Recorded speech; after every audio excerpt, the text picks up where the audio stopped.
கதவை பூட்டிட்டு போங்க சார்.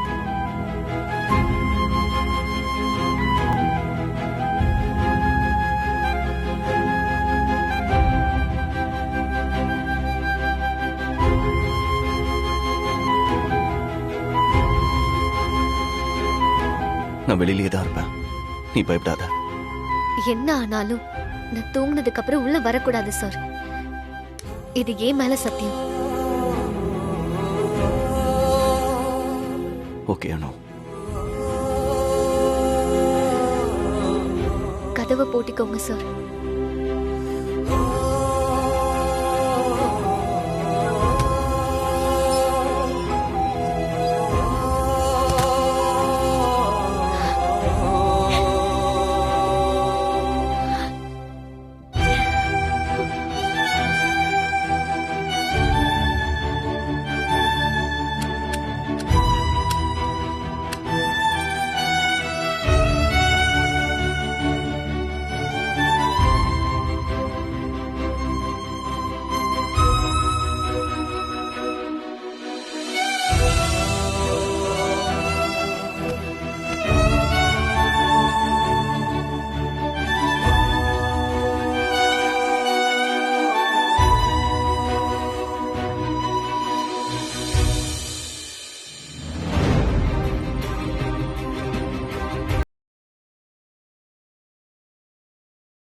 பாவ சூர்யா சார், என்னால அவருக்கு எவ்வளவு கஷ்டம்.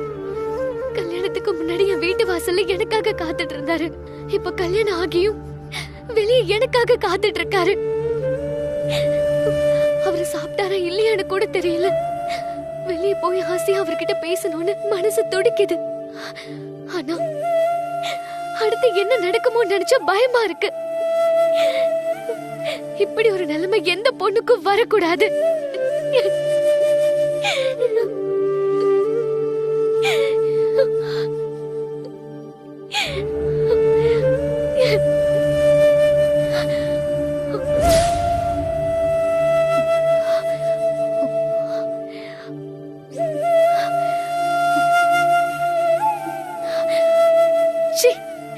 நீ எல்லாம் ஒரு பொண்ணா?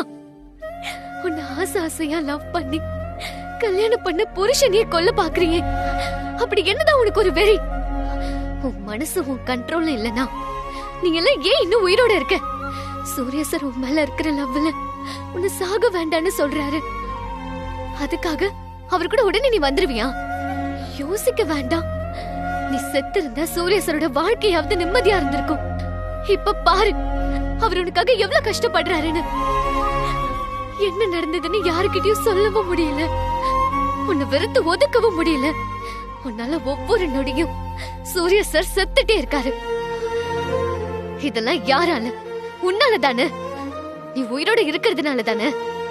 நீங்க எல்லாம் உயிரோட இருக்கவே கூடாது. உயிரோட இருக்கவே கூடாது.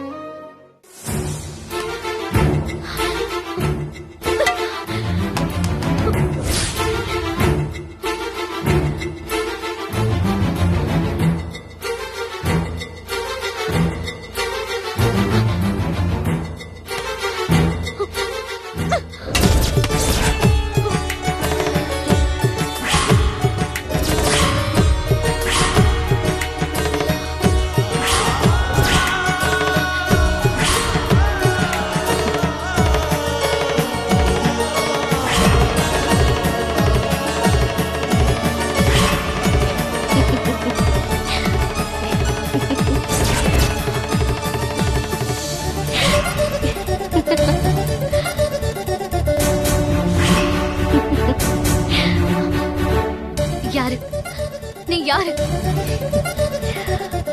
சொல்லு. நீ யாரு சொல்லு. உன்னதான் கேக்குறேன். நீ யாரு? நீ என்ன மாதிரியே இருக்க? நான் நீதான். இல்ல இல்ல, நீ நான் இல்ல. நீ வேற யாரோ. சொல்லு, நீ யாரு? உனக்கு என்ன வேணும்? கண்ணாடியில யாரு பாக்குறாங்களோ அவங்க உருவம் தானே தெரியும்.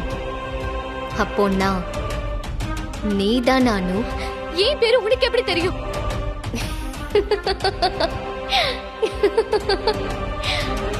எனக்கு எல்லாமே தெரியும்.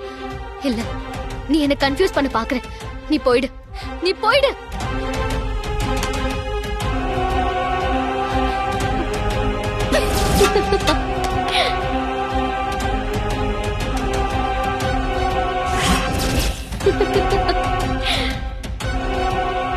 நீ என்ன செஞ்சாலும் என்ன அழிக்க முடியாதானு. என்னோட மறுபிறவி நீ. அனு, சூர்யாவோட நிஜ வாழ்க்கைய பத்தி உனக்கு ஒன்னும் தெரியாது. சூர்யா அத பத்தி உன்கிட்ட சொல்ல வந்தப்பவும் நீ அத கேக்கல. இல்ல இல்ல, எனக்கு எதுவும் தெரிய வேண்டாம். நான் சூர்யா சார முழுசா நம்புறேன். அவரை நான் சந்தேகப்பட்டாதான் அவர் பழைய வாழ்க்கைய பத்தி நான் தெரிஞ்சுக்கணும். முதல்ல இங்க இருந்து போயிடு. போ. நான் போயிடுவேன், நிச்சயம் இங்க இருந்து போயிடுவேன். வந்த வேலை முடிஞ்சதும் நானே இங்க இருந்து போயிடுவேன். வந்த வேலைனா? சிரிக்காத. நீ சிரிக்கிறத பார்க்கவே எரிச்சலா வருது. சொல்லு, நீ எந்த திட்டத்தோட இங்க வந்திருக்க? நான் வந்ததே சூர்யாவை கொல்லத்தான்.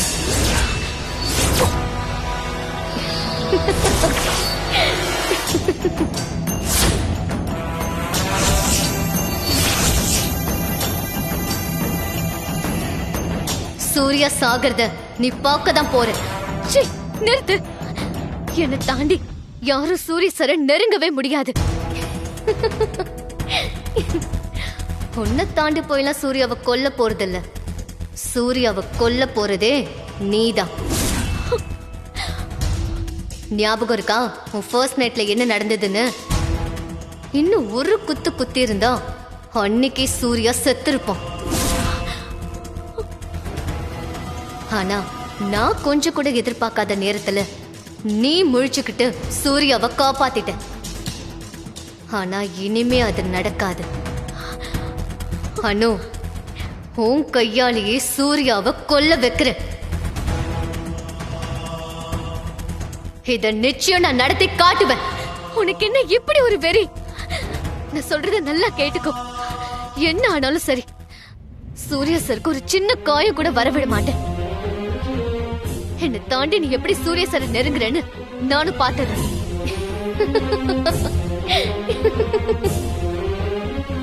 இனிமேதான் நீங்க எல்லாரும் பார்க்க போறீங்க இந்த தேவநந்தினியோட ஆட்டத்தை. உன்ன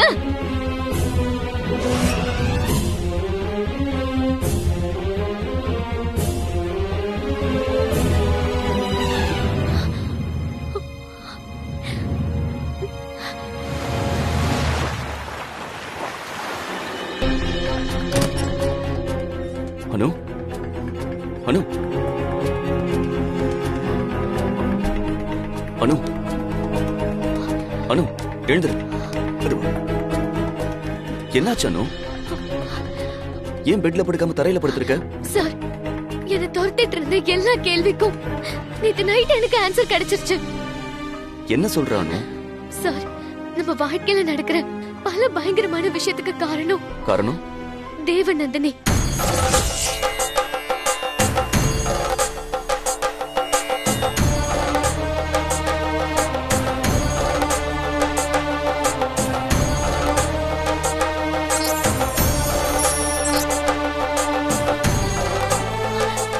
ஆமா சார், தேவநந்தினி தான் உங்களை துரத்துறா. அவதான் என்ன ஆட்டி படைக்க பாக்குறா. ஆனா ஏதோ ஒண்ணு அவளை தடுக்குது. அதனாலதான் அவன் நினைச்சத இத்தனை நாள் பண்ண முடியல. அதையும் மீறி எப்படியோ என் கையாலே உங்களை கத்தியால குத்த வச்சுட்டான். சிசிடிவில உன் கண்ணுல தெரிஞ்ச வரி எனக்கு இப்போ ஞாபகம் இருக்கு. நான் அப்பவே சொன்னேன், கொல்ல வந்தது நீ இல்லன்னு. ஆனா இதுக்கெல்லாம் காரணம் தேவநந்தினி. நீ எதை வச்சு சொல்றானோ? அவளே சொன்னா சார். வாட்? நேத்து நைட்டு அவளே நேர்ல வந்து சொன்னா. அது மட்டும் இல்ல சார், என் கையாலேயே உங்களை கொலை செஞ்சு காமிக்கிறேன்னு சேலஞ்ச் பண்ணிருக்கா. மாயவ அனுப்புனதும் தேவநந்தினி தானா? என்ன சொல்றானோ? நேத்து நைட் என்ன நடந்ததுன்னு ஒண்ணு விடாம சொல்லு. சார், நேத்து நைட்டு நீங்க கதவு மூடிட்டு போனீங்கல்ல, அப்போ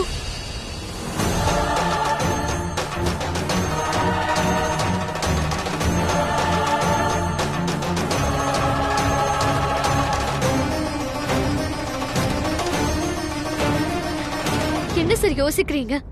நான் சொல்றது நானே கற்பனை பண்ணி சொல்ற கதை மாதிரி இருக்கான். இல்ல அனு, நான் உன்னை நம்புறேன்.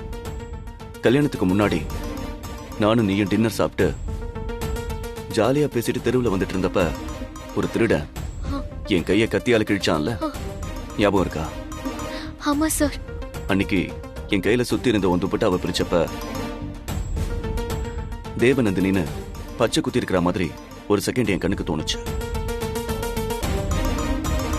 ஆனா திரும்பவும் கையில பார்த்தப்ப அப்படி எதுவும் இல்ல. ஏதோ என் பிரம்மன் நினைச்சுக்கிட்டேன். இப்ப நீ சொல்றதையெல்லாம் கேட்டா தேவநந்தினி தன்னாலா என்ன ஃபாலோ பண்ணிட்டே இருந்திருக்கான்னு தெரியுது.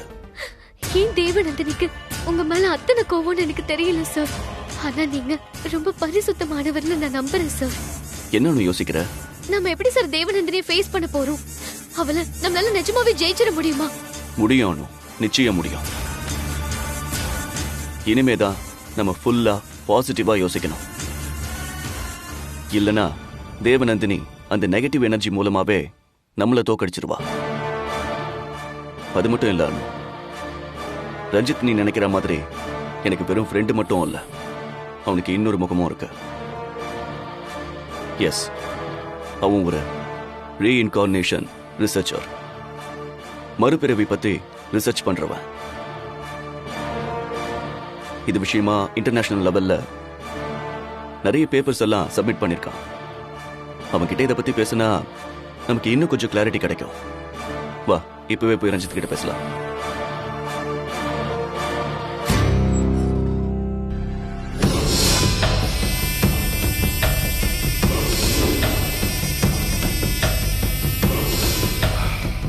நான் என்னால முடிஞ்ச வரைக்கும் கொஞ்சம் ஈஸியா சொல்ல பாக்குறேன்.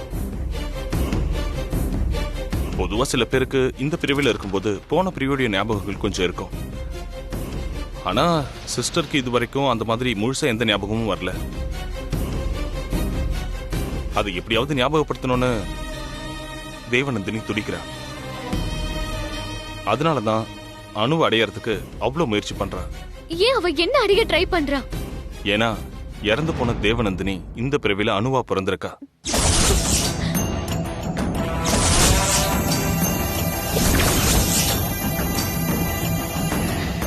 மறுபிறவிங்கிறதெல்லாம் உண்மையா சார்? இல்ல சிஸ்டர், இது ரொம்ப வருஷமா உலகம் முழுக்க டிபேட் பண்ற கொஸ்டின் தான் இது. ஈஸியா ஆமான்னு சொல்லிட முடியாது, இல்லன்னு சொல்லிட முடியாது. உலகம் முழுக்க எத்தனையோ பேரு முன்பிறவியை ஞாபகம் வச்சுக்கிட்டு ரொம்ப துல்லியமா சொல்லியிருக்காங்க. அப்படி சொன்ன அவங்க அனுபவங்களை எல்லாம் ரிசர்ச் பண்ணி பார்த்ததுல அவங்க சொன்னது எல்லாமே உண்மைன்னு ப்ரூவ் ஆயிருக்கு. இயான் ஸ்டீவன்சன், அவரை பத்தி கேள்விப்பட்டிருக்கீங்களா? பெரிய சைக்கியாட்ரிஸ்ட்.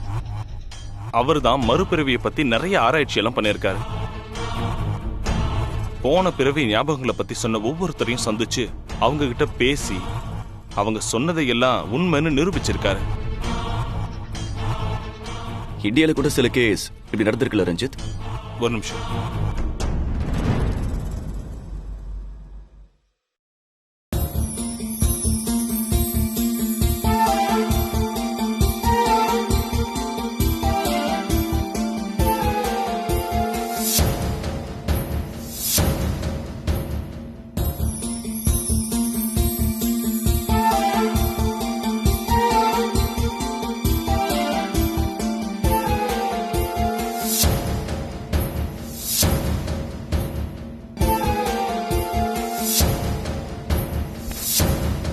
எக்ஸாக்ட்லி.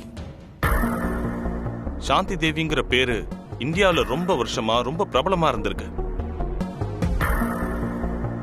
அவங்க பிறந்த 6வது வயசுலயே தன்னுடைய முற்பிறவி ஞாபகங்கள் எல்லாம் சொன்னாங்க. முற்பிறவில தன்னுடைய பேரு லுக்தி தேவின்னு சொன்னாங்க. அது மட்டும் இல்ல, தன்னோட புருஷன் பேரு, தன்னோட வீடு இருந்த இடம், புருஷனோட பிசினஸ், புருஷன் உடம்புல இருந்த சில காயங்கள் எல்லாமே ஒண்ணு விடாம எல்லாத்தையும் சொன்னாங்க.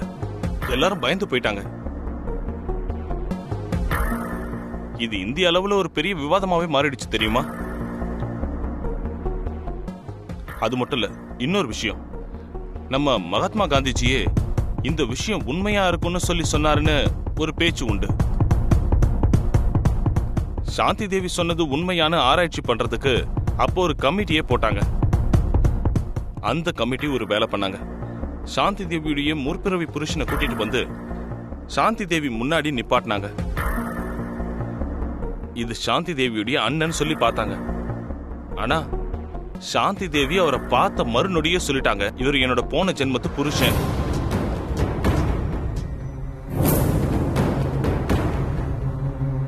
நான் கொஞ்ச நேரத்துக்கு முன்னாடி சொன்னனே, இயான் ஸ்டீவன்சன், அவரும் சாந்தி தேவி கிட்ட பேசி ஆராய்ச்சி பண்ணி சாந்தி தேவி சொன்னதெல்லாம் உண்மைதான்னு சொல்லி பதிவு செஞ்சிருக்காரு.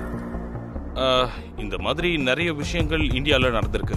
அப்ப அனு மேடத்துக்கு நடந்ததும் இதே மாதிரி ஒண்ணுதானா? எக்ஸாக்டா அப்படி நடந்திருக்க வேண்டியது. ஆனா என்ன காரணத்தினாலயோ தேவநந்தினியால அனுவுக்கு போன ஜென்மத்து ஞாபகங்களை கொண்டு வர முடியல. தேவநந்தினியுடைய நினைவுகள் அனுவுடைய நினைவுகளை ஆக்கிரமிக்க முடியாம ஏதோ ஒண்ணு தடுத்துக்கிட்டு இருக்கு. அது நாம செஞ்ச ஒரு புண்ணியம்னு கூட சொல்லலாம். ஆனா கொஞ்சம் பெசங்கினாலும், அனு, உங்க ஃபர்ஸ்ட் நைட்ல நடந்தது ஞாபகம் இருக்குல்ல? ஏன் இப்படி ஒருத்தருக்கு முற்பிறவி ஞாபகம் வரணும் சார்? ஒவ்வொரு ஆத்மாவும் பிறக்கும் போதே அந்த ஆத்மாவுக்குள்ள ஒரு நோக்கம் அல்லது உள் மனசுல இருக்கிற ஒரு ஆசைன்னு ஒண்ணு இருக்கும். ஆத்மாவோட சட்ட மாதிரி தான் அது இருக்கிற ஒரு உடம்பும். அதாவது தேவநந்தினியுடைய ஆத்மாவுக்கு இந்த பிறவில கிடைச்ச ஒரு உடம்பு தான் அனு.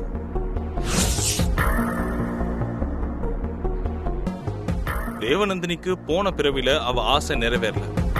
அதான் அது தன்னுடைய ஆத்மாவை இந்த பிறவில சுமந்துட்டு இருக்க அனுவோட உடலை தேடி வந்திருக்கு.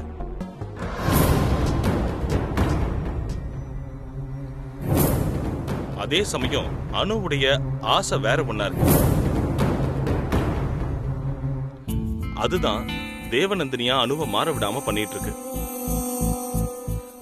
இப்படி ஆயிடுச்சே, இப்ப என்ன பண்றதுன்னு தெரியாம தேவநந்தினி துடிக்கிறா.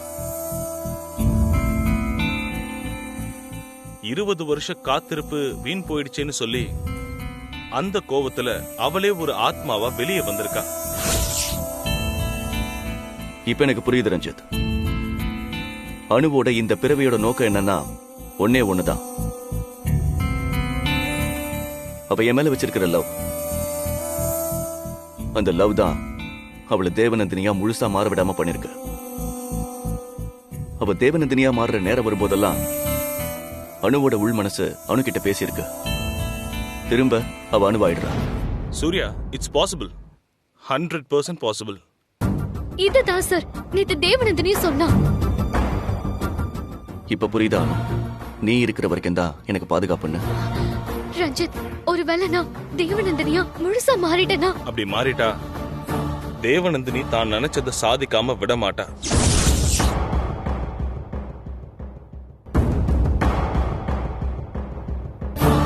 ஒருவேளை அப்படி நான் தேவநந்தினியா மாறி உங்களை கொல்ல வந்தேன்னா அதுக்கு முன்னாடி என்ன கொன்னுடுங்க சார்.